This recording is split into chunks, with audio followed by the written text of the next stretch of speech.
Welcome to Rappahannock Issues. I'm Tom Cohen. And I'm David Kerr. And we're going to be looking at topics that are of interest to our community, both regionally and to the state.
Welcome back to Rappahannock Issues. We're talking about the Virginia legislative session.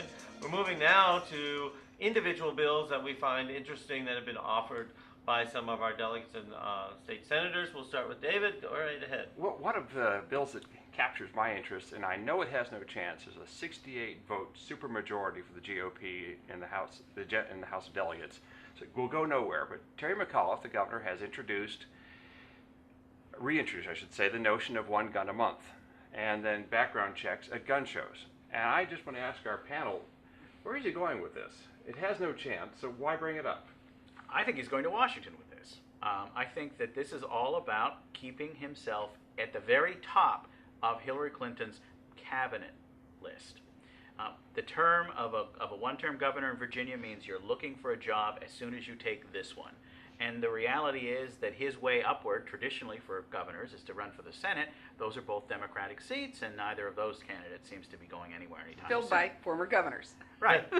and so as these former governors, continue to be in the Senate for good or for ill, it does mean that McAuliffe needs another job. And so the best scenario for McAuliffe in terms of what might come his way after these 4 years is a position with a Hillary Clinton presidency. Now, obviously, a lot of assumptions. Maybe she wins, maybe she doesn't. But the truth is that McAuliffe is in combating the Republicans in Richmond on the one-gun-a-month deal, on the Medicaid expansion, on a number of other, one might say, low percentage chances of success causes.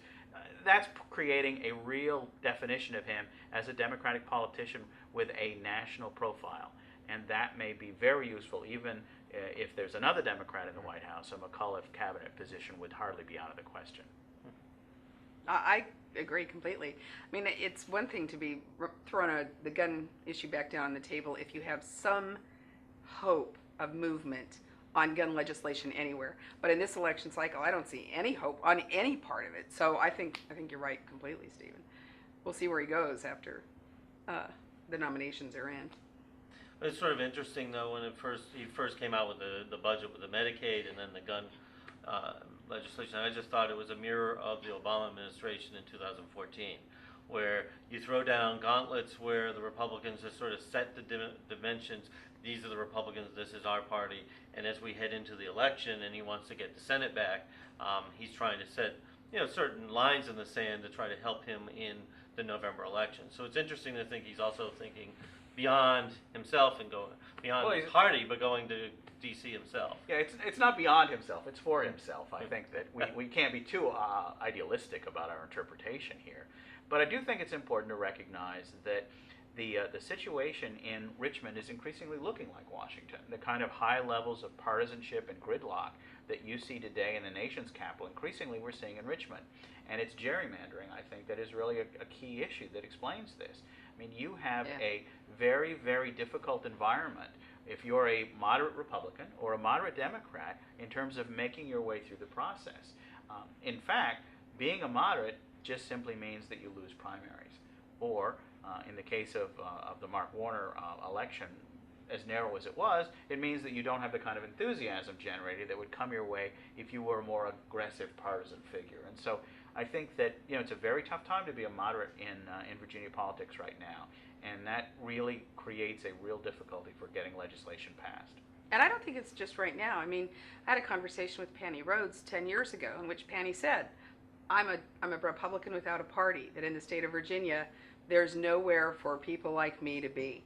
And so what we see now is kind of the full blossoming of that early shift, at least in the Republican Party. How that's going to play out in the Democratic Party, I think, is very interesting to watch, because I think we're going to see some mimicry going on.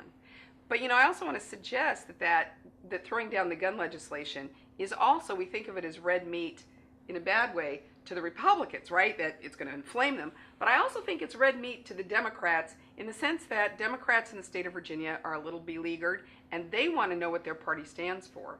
And it's a centralizing, it creates polarization, but it's a centralizing issue for Democrats that they can get hooked onto and feel like their party represents them. Cool. Any bills that you're looking at? I think the daycare legislation issue is going to be fascinating.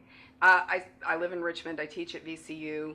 We have just gone through a hideous and tragic event at a daycare with the loss of a child.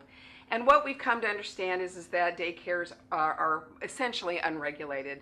Anybody who has more than 2 or 3 kids has a very minimal kind of regulatory environment. But most of those are religious affiliated private daycares. The governor has said he wants to introduce legislation to regulate daycares across the board. My suspicion is this is going to be interpreted by many Republicans as an encroachment on religious freedom rather than an issue about public safety. And how that plays out, I think, will be fascinating to watch. Cool. Stephen? Well, I think another issue that's going to be really interesting to watch is this question of the scandal at UVA and the treatment of sexual assault victims in universities. This is an issue that's spread far beyond the campus of one university. It's creating a lot of questions, not only with respect to the story itself and how it was reported, but also the question of how the universities, in many cases, have not been all that effective at adjudicating these questions. And so the legislature is now looking at a variety of bills that have been introduced. What the prospects are for them remains to be seen, but that would require reporting, that would require the authority to be taken maybe from the universities into police departments and prosecutors' offices. And so I think that we're only at the beginning of this conversation about how we might do this, but it does seem that if you're thinking about one of the ways that the legislature is going to be spending a lot of time in the next couple of months, it may very well be dealing with this question that stems out of the impression that the University of Virginia in particular, as the state's flagship university, has really done a very poor job of dealing with alleged victims and has done a really poor job of getting to the truth of these matters. And that's going to create a lot of pressure at a lot of universities beyond UVA on the question of how to rein in fraternity systems, how to deal with underage drinking, how to deal with reporting of sexual crimes. And I think that that's going to be a major issue in this next legislative session. It'll be hard to sort of regulate a culture that is the college campuses. Well, it's complicated because the federal Title IX standard is what's driving universities on these issues right now.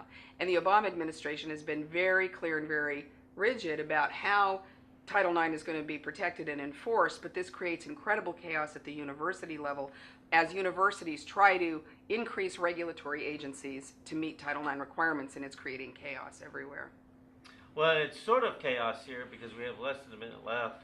And there's a lot of other bills we'd like to talk about. There's a bill from Delegate Bell to require 11th grade students to take the citizenship test as a barrier to graduation, which is another unfunded mandate by the state. We should have him take it first. Which would be interesting. Actually, just have all the legislators take it. That's a good Yeah, start. that's a great idea. So as go our legislators, so go the students. And we're about to go, so thank you again to Dr. Deidre Condit from VCU and Stephen Farnsworth from the University of Mary Washington. And David Curtis, I will wish you very well as we head into 2015 and welcome you back to Rappahannock Issues.